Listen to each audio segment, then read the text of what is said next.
Hey, this is SJ, and I'm here with Dr. Kate, and you are listening to the Q Academy, where we talk about all things queer. So go ahead and grab a cup of coffee and get ready to learn. Well, hello. Welcome to the Q Academy. We are reeling into episode 3. I am SJ, and as always, I am here with Dr. Kate. Hello, everyone. Welcome to episode 3. We are also joined today. What? Well, I was going to say for a second before you introduce our special guest, because this is the first episode with a special guest, but Lucky 3, episode 3. Really quick, I just want to thank everyone who's been listening all over the United States. I see we've got listeners from North Carolina, Virginia, New England, Connecticut, New Hampshire, Maine, and California. Represent West Coast. I think you also said Ohio, which we don't know anybody in Ohio or California. So there you go. I mean, we do now, our faithful listeners. That's right. So thank you to all of you. You make this possible. You make us want to keep doing this every week. Make us feel warm and fuzzy. And keep telling your friends. Yes, keep telling all of your friends. So Dr. Kate. Yes. There is one thing that you want to bring up, and then we want to talk about what we're going to have on today's episode. Yes. So I just wanted to update people who had listened to last week's episode around the importance of codifying same-sex marriage. There was a development in that over the week. The U.S. Senate has tabled or at least delayed the vote on that in an effort to try to rally more Republican support. So for those of you that do not have Democratic senators, as I do here in New Hampshire, call your damn representatives, get them to sign on to this because it is super, super important. So kudos to Senator Schumer and those that are, being thoughtful around when to bring this to the floor to make sure that it's going to pass. And as always, just keep that advocacy going because we need to make this happen. Absolutely. Thank you for mentioning that. Our very, very first episode. Oh, wait. We have to do introductions and then we'll get into what we're going to talk about. Yes. Okay. So, Hello, I am SJ. My pronouns are she, they. And I am Dr. Kate. My pronouns are she, they. And we are joined today for not only one, but 2 special guests who are friends of ours. And we will have them introduce themselves in just a second. And the purpose of our conversation is to revisit terminology, which we talked about in episode 1. So sure did. Yeah. I am very pleased to have them with us today. We have Kamren and Keri.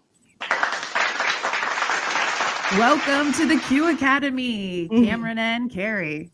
Awesome. So I will. Yeah. So I'll say hi first. First of all, SJ, you have like the perfect podcast voice.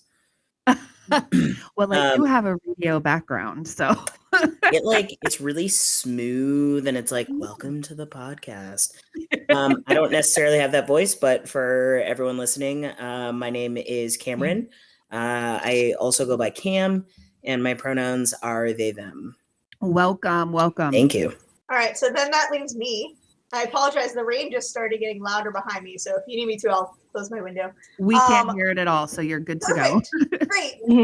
So my name is Keri. My pronouns are they, them. I'm really excited to be here and talk terminology and stuff with you all. So. Oh my gosh, we're so excited that you're here too. We're so excited that you're both here. So the very first episode, we, as Dr. Kate and I, had this conversation that, was a little bit confusing about why are there so many vocabulary and identity throughout the LGBTQIA plus community. And I think this is a really important conversation because one of the factors and one of the themes of the Q Academy is to have very vulnerable and open conversations in a safe space. Because I feel that sometimes as a queer individual, I got to know all about it, right? And I've got to be able to know all those terms and to understand them and explain them. And I don't. And sometimes I don't understand them, which is okay, right? Because we're human and we can't know everything. So I just, I think it's really important to have this as a vulnerable and safe conversation where we're not judging and we're really just trying to learn more. Right. And, you've brought up something really important, SJ, when you were like, there's an expectation, right? That we are sort of like the go-to experts. And that's a common theme in any marginalized group. You've got your, whether you're a member of like the BIPOC community, there's an sort of the expectation that you are like the token person and your views or who you are as a person represents the entire community. And that's just not the case. Yeah, it's not. So after our first episode, we got this amazing message from Keri. And very long. I'm sorry. No. It was wonderful. And, it took me a couple days because it came into my direct message. And I was actually on my way to go see SJ when I got it. And I was like, we need to process this and we need to respond to them together. And then we forgot. So then I was like, shit, I have to respond to Keri. But my response turned into then running into you at our local favorite watering hole and going, dude, we need to talk more about this. So thank you so much for being willing to come on. No problem. And so Keri, what I'd love for you to do is to kind of, if we go back to like setting that scene of having this conversation about not knowing the difference between different identities and whatever you're comfortable in sharing, what you shared with Dr. Kate and myself, because when I heard that they sent us a message, I was like, oh my God, we pissed them off. Yeah, oh my God. And then as I started reading like what you had to say, I was like, this makes so much sense. And and it's just amazing to have that as part of the conversation. So I'm going to give you the microphone, if you will, and just, go ahead and just, what is your thought process when it comes to all of these terms and types of identities that we have within the queer community? Sure. So this is something that I get asked actually a lot. I teach at I work, not necessarily teach, at a university, and I've worked at multiple colleges and universities, and I always do safe zone or ally trainings and usually facilitate them. And the first thing we start with is terminology, and it's very, very overwhelming. Call it the alphabet soup of the LGBTQIA plus community, because there's just so many words out there, and a lot of the words tend to actually sound similar, or the descriptions are almost identical to other words. So then I get asked, what's the point? A lot, especially from people who are just trying to like come in and get kind of like a 101 on what is queer. And essentially what I tell them is, for someone like me who was trying to figure out my identity, I originally came out as bisexual when I was in high school. I realized, I've had crushes on boys, but I really like this girl. Long story there. But nothing ever came of that. I didn't actually like kiss my first girl until college, long time later. Actually didn't even kiss a boy till I was 18. So I was a late bloomer in a lot of things. So I was like, bisexual, that's easy. Check. Yeah. But then one of the people I eventually started dating came out as trans to me after we had started dating. And I'm like, what does that mean now? So that threw me off a little bit because I had no idea what that meant for my queer identity. And then whatever, figured out I didn't like guys anymore. You can use your imagination on how I figured that out. So then I was like, cool, well, pansexual meant I like all genders. But then I was like, but I don't like all genders. I like specific genders. And so it made it really invalidating for me to go to a queer space or be like, you're in the bisexual group, or no, you're in the pansexual group. You like anything that moves. And I'm like, no, that's not it. And all of these assumptions and microaggressions that come with those different identities. And then I finally heard the word polysexual, which I immediately turned off to because I was like, I'm monogamous. That's not what it is. But polyamory and polysexuality are two different things. And it broke down the word to be many, but not all. So essentially I'm attracted to more than one gender, but not all genders. So for me, that was extremely validating to hear a word and go, that's you. That means not only am I feeling the same way, but enough other people exist out there to feel the same way to create this word and have it be somewhere. So I was like, that is really cool and validating. But I don't often introduce myself as, hey, I'm polysexual. Nice to meet you. I tend to be more of like, I'm queer or I'm gay. And then as I get to know people, kind of go more into that, because to me, I felt very othered a lot of my life, and feeling like I wasn't gay enough or straight enough or queer enough or whatever, but finding words that actually fit you help to validate those feelings. So that's kind of where I come from with that kind of stuff. Keri, do you think that you don't lead with that identification because there's so much misinformation and people automatically think polyamorous? I think so.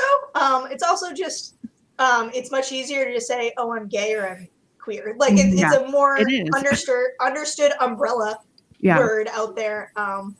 The same thing with my gender identity. So I identify as non-binary, and that is something that I'm recently kind of figuring out and finding the right words for.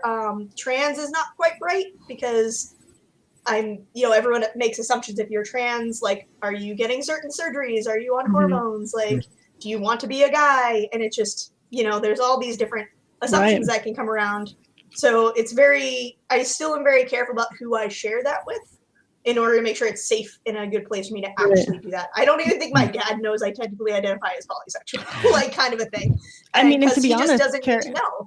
To be honest, Keri, when you sent it to me, it was a term I'd never heard of. So I had to look it up. And I was like, okay, so I'm going to need them to explain this to me a little bit more. So can I ask a follow-up question?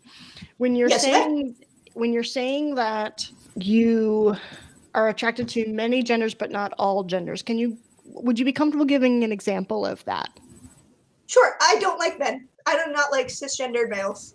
Okay. Not sexually attracted to them. Not sure. Them. So it eliminates that factor. Sure. From that. Doesn't mean I wouldn't necessarily not be romantically attracted to one. Sure. But they're not the ones that I get turned on by, should I say. We'll go with that. So I'm going to ask another, but so for example, there could be maybe, and I realize that you are in a monogamous committed relationship, but let's say that was not the case. Okay. Could it be then that maybe you are not attracted to cisgender males, however a non-binary or a trans man may be sort of in that umbrella? And I'm just trying to clarify for folks who are still trying to kind of wrap their heads around this. Okay, great. Thank you. Yeah, exactly. If I can interject just real quick. First of all, this immediately is such a great conversation. And I am absolutely obsessed with all three of you, just for the record. Yes. But there are a couple things that have been mentioned so far, the BIPOC community, the fact that, we may not identify as certain parts of the quote unquote, alphabet soup, LGBTQIA plus. Keri, you had mentioned that, you just broadly tell people queer, gay, whatever you may, because that's an easy way to start that conversation, but you don't get into the specifics. And I just wanted to kind of briefly just throw this out there that, our BIPOC friends don't get that luxury, right? So we identify ourselves when we feel it's safe. And I want to make sure that that's known for everyone, that, we have that luxury, if you will. Like, I say this with also realizing that I'm a very queer, like outwardly, expressing person. Like I have a hat that says queer on it, but I just want to, throw that out there. I really appreciate that because it did not just click in my brain until you mentioned that we do have that luxury, or we could even use privilege, right? Yes, thank you. To hide that. Yeah. But those in certain marginalized populations do not have that at all. So thank you so much for bringing that up, because I do think that's extremely important. Same thing along the lines of folks who are trans, because some folks aren't stealth and aren't as far along their transition, so they're actually like, they're outed essentially sometimes, and versus like having to come out. Some folks aren't, but like, again, just in general, like where you fall in your identity and in a transition, that can also be something that like you don't necessarily have the safety of, oh, I'll come out and share that. Like, oh no, people are or judging and making assumptions. And that's Right. a huge other conversation of like, how do we judge people? How do we identify, you know, not only how we view people based off of the words that they use to identify themselves, but how we, like how I visually, you know, see someone and either make assumptions or, you know, put folks in boxes. We always say that we don't want to be put in boxes, but as human beings, our brain works that way. We categorize, we have to make sense of things. So it's interesting that you said, I love that you said that, because like, it's really that conversation revolves not just around language, but how we present, how we identify ourselves, how we present outwardly, how we present to particular people. And that has huge, especially with like the queer community, that's huge with, you know, who we choose to present to in that way, if that makes sense, which is why I wanted to make that you know, shout out to our, you know, BIPOC friends and listeners that we have that. Yeah, absolutely. You can't see, but I'm definitely shaking my head up and down. Yes, totally agree. Something else that is sort of continuing to resonate with me that Keri mentioned, and I know Kamren and I have had this conversation, or at least Kamren has shared with me a conversation that they had with someone else of, you know, not gay enough, not trans enough, not this idea that that we are continuing to, like you said, put people in boxes, or you have to have you have to have checked off so many boxes before you are enough. And that is so, I don't even know the word I want to use, but it's just like suffocating to think about, you know. It's like we're continuing. Yes. You know, can you kind of talk a little bit more about like why that word was the one that came to your mind, Kamren? Yeah, so I was assigned female at birth. Just to give folks like a little backstory. Assigned female at birth, and currently I could do the math, but I'm not going to do it now. 2+ a couple months on testosterone. I got top surgery in April of this year. Identify as non-binary, they, them pronouns. And I had a conversation with one of my trans male friends years ago, you know, when I first came out as non-binary, and like Keri had said that they don't necessarily identify as trans. I always kind of self-identified as part of the trans community. However that means to me, however that means to anyone else, you know, it's a very personal identification. But the reason why I find those strict kind of guidelines, if you will, big air quotes on guidelines, on who's trans, who's not. I had a conversation with one of my trans male friends, and I was having a really hard time because I felt like as a non-binary person, I didn't fit anywhere, right? So it was almost like, because I was saying that my gender was not part of the binary, I then did not fit into a group, into a community that I am, you know, very proud to be a part of. And he just kind of like sat back for a second and looked at me and said, you know what, dude, like you are trans enough. Like it doesn't matter, right? Like he, you know, has gone through, for him, his full transition, quote unquote, right? And I think we need to think of transitions not as a finish line, but as a journey. So for him, he reached his like journey of his transition, and it felt really empowering to me to have him say that to me.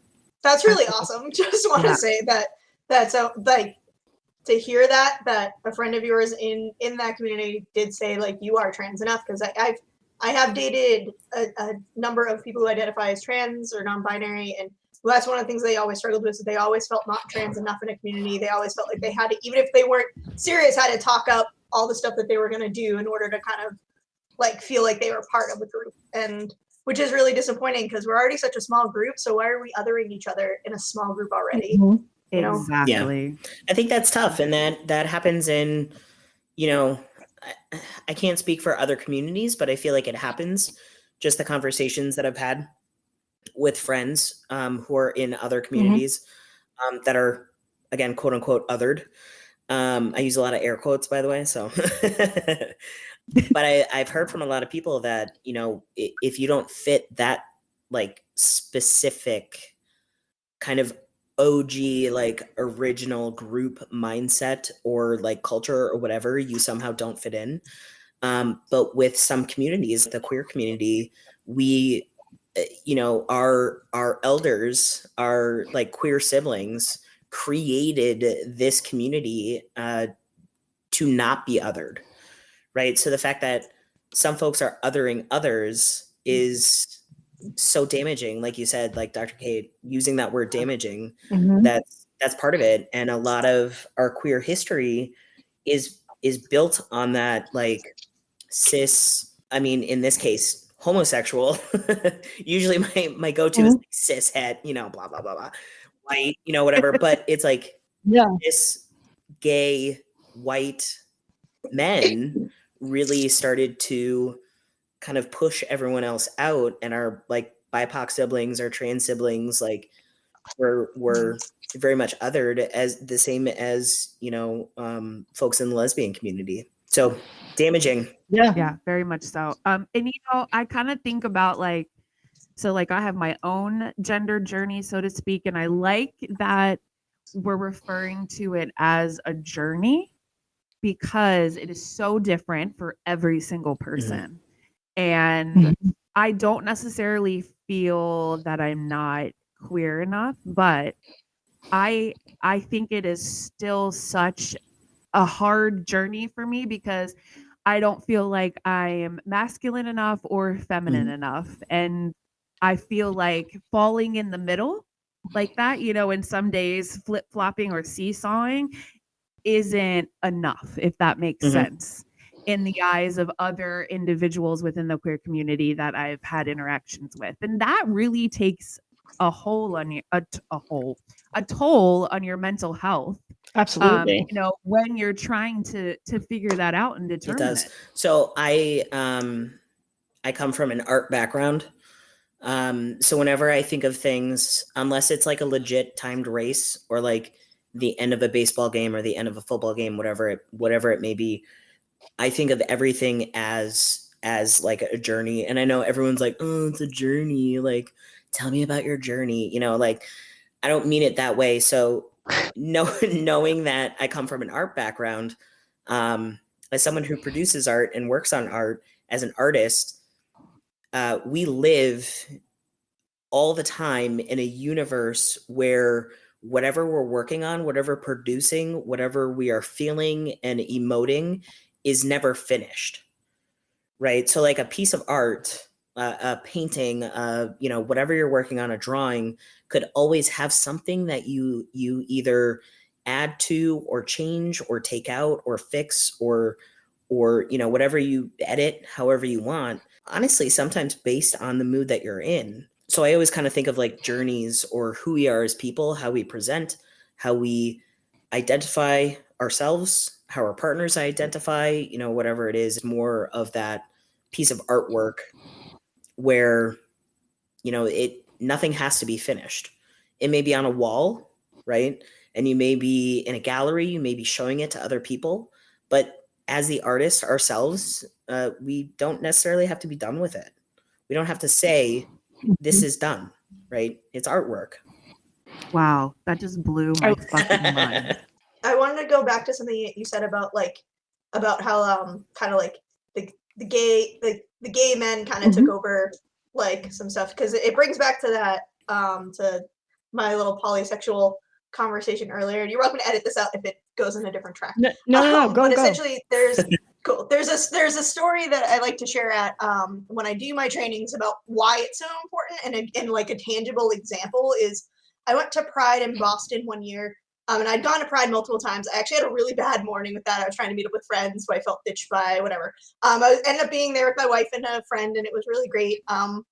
And I had my polysexual pride flag, which was really cool because I was like, oh, I had a couple of people ask me what it was. I had a parent say, what is that? I'm here. I'm trying to learn about my kid. Awesome. I want to know all the different things. And it was really cool. And I was waiting for the university that I worked for at the time was in the parade, but I just had a surgery, so I had hip surgery, so I wasn't able to walk in the parade. So I was waiting for them to come by, and of course they're at the end. And as I'm waiting there, this really intoxicated, I'm making an assumption, gay guy, based on the conversation I had with him, comes up and he's smoking a cigarette in my area, which I was like, all right, cool, you could have anywhere else to go and do that, other than near me.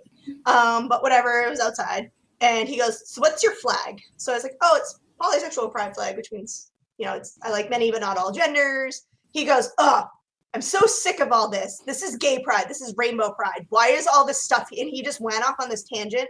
It made me feel so unsafe and uncomfortable, especially since he was intoxicated. And I'm a really short person. I'm 5'1". So like I get really intimidated by stuff like that. And I all of a sudden just felt so unwelcomed at a place that is supposed to be welcoming. And of course, I was like debating, do I stay? Do I leave? What do I do? And he just was like, I'm really nice. I promise you I'm really nice. But like, and he just kept going and he wouldn't leave me alone. And I was like, finally he left, got the hint. And I was so upset. I was crying. I was not in a good place. And then I saw this youth group walk by in the parade and one kid pointed at me and grabbed their friend and smiled because they saw my flag, which means someone else knew what it was. They did not feel othered like I did. And it took me a while to get past how upset I was at the situation, but every time I look back, I think, wow, maybe I made that kid's day a little bit better by being there. And it was just 100%. like, how can someone make you feel that unwelcomed in a queer space? Like, there's thousands of people there, and it was just like all of a sudden I felt targeted really fast in our community. But hopefully the ones that I had that positive impact on outweigh that negative one. And now that I reflect on it, as a mature person, now that it's been years, it's one of those things I'm like, wow, that was a really bad but awesome experience to have and be safe in. But I think, Keri, thank you so much for sharing that. And like, first of all, I'm so sorry that you had that experience at a place where our community should just be our community and celebrate ourselves and each other, right? But I also want to add in, like, there's a lot of trans folks who feel turned away from pride events because they are, again, to my big air quotes, quote unquote, passing or stealth, as some people use. I don't know if this is old terminology. So like in the comments, in the chat, whatever, correct me, please. But for folks who are trans, they sometimes also don't feel like they have a place at these events because they're not visibly or outwardly, gay, lesbian, bi, whatever. And I always go back to my friend and his wife going to a pride event. They look like, all outward appearances, they look like a straight couple, but they are a part of our community. They're there to celebrate, who they are as individuals and as a couple. So just throwing it out there. But see, same thing with bisexual couples as well. If you're I was thinking monogamous, but you're with someone who, looks like you're heterosexual, when you're with them, like you can be very othered at those things as well. It's like, well, I'm here and I want to take my partner, but if I take my partner, I then don't look like I'm supposed to be here. And then all the phobia around bisexuals is a whole nother topic. That's probably like 5,000 episodes that we can talk about how shitty that is. But you know what? Here's the thing, and this is the thing with any type of supportive event. You don't have to be part of that community. Allies attend Pride all the time. And so that really angers me when that happens, because that's basically saying, look, we don't want certain people from the queer community, and then we don't want allies. It's no, there's power in numbers and power in love and support. And so I just really hate that those experiences happen, because you don't, and for our listeners that are allies, or someone who's thinking about going to a pride event for the first time, you don't have to be gay or queer or a member of the community to go to a pride event. This is about celebrating acceptance and love and openness and support. It's just, it's ridiculous. Dr. Kate? Well, SJ, like you said, like you don't have to be, but I think that that's part of this conversation, is the fact that there are members within our community that are making it hard for those individuals to feel comfortable and safe going. Because if they're going to have, if they're going to get responses like Keri received, aren't we defeating our purpose? Like we are, we angle and we, theoretically strive to be this very open and accepting community, but we're not, or at least some people within it are not. I mean, the whole thing is really interesting because a year, and again, I'm going off of my memory, so anyone correct me, please. But a year after Stonewall, I believe, was the first technical, like, quote unquote, like Pride Parade event, march kind of thing. So it was 1970, I want to say. And it really started as this liberation, as this, like, we are going to go out in the streets. We are here to say that we belong here. And the fact that something that started as a liberation is now a place where some people within the community feel like they can't go, is mind-boggling to me. And especially since I don't want to always hate on like white gay dudes, but I mean, I'm not like but it's interesting with history to think that like our major like liberating event of Stonewall was actually started by trans women of color, right? So Totally was. So it's like, I don't know about that. You can't go and pridefully go to an event that is based on liberation and freedom and feeling like you can be who you are, and then in turn put someone else down and tell them they can't be there. Like, I understand the importance of culture and feeling like we're a part of the group, but that's not actually the purpose of Pride. Like, you're right. No, and you know what? It's just Some crazy just to think that me. Pride is a big party. And while it is a big party, I mean, it is not about whooping it up and showing your skin, but but it's just about support and just that I don't that queerhood. Can Queerhood, that be yeah. a word? I mean, okay, it's a word now. But I just think you're right, Cam. It blows my mind that in 2022, like, we can't have these events that are supportive to anybody, right? I also wanted to like mention that a lot of Pride events, especially like larger gathering ones, are also very not accessible for folks. Like I went to Pride one year again in Boston. I used to live near Boston, so that's where I go. And I went one year with the person I was seeing at the time and their friend who was on crutches, and always on crutches kind of thing, not just a temporary injury, but a permanent one.